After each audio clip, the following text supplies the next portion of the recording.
A 4-year-old boy who was randomly shot in the head died Sunday from his injuries, police said, one of at least 8 children and dozens of other people who were wounded in Chicago over a Labor Day weekend punctuated by gun violence.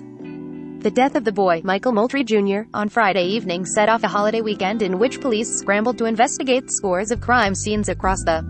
Michael was getting his hair styled in the front part of a home when 2 bullets ripped through a window and struck him in the head, said Rahman Muhammad, deputy chief of the Chicago Police Detective Division. Detectives continued to canvass the area and look for witnesses. We definitely need the help from the public to further this investigation, Muhammad told reporters Monday. Besides Michael, at least 3 other people were killed over the weekend, and at least 53 were injured by gunfire, police said.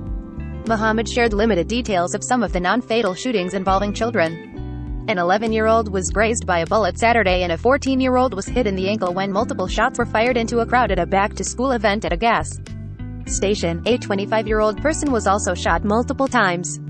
Bullets tore through a basement window Saturday evening, striking a 13-year-old.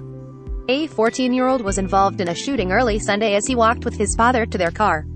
Also Sunday, a 17-year-old traveling in a car after a party was caught up in gunfire. The extent of the injuries was unclear, and no suspects were in custody. Police Superintendent David O. Brown told reporters that shootings involving children typically fall into 3 categories: someone else is being targeted, while young people are innocent bystanders. The shootings occur at homes while the targeted people are visiting relatives, and, again, the children are bystanders, and children are targeted in cases of mistaken identity. There are few if any circumstances where our young people are directly being targeted, Brown said.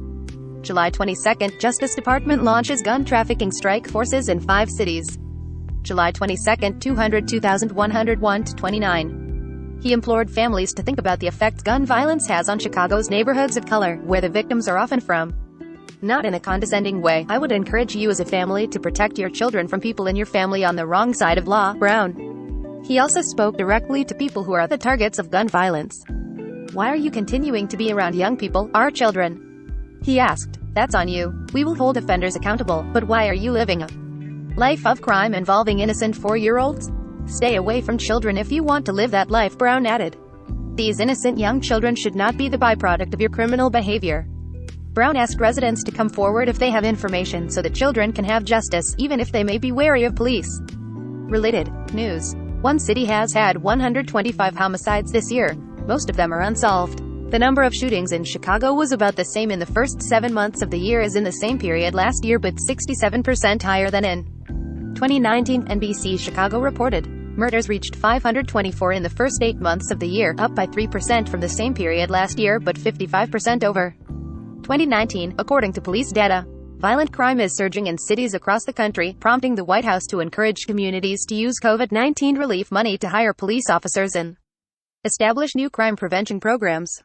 The Justice Department in July chose Chicago and 4 other cities, New York, Washington, Los Angeles and San Francisco, as the focus of the administration's effort to combat gun trafficking.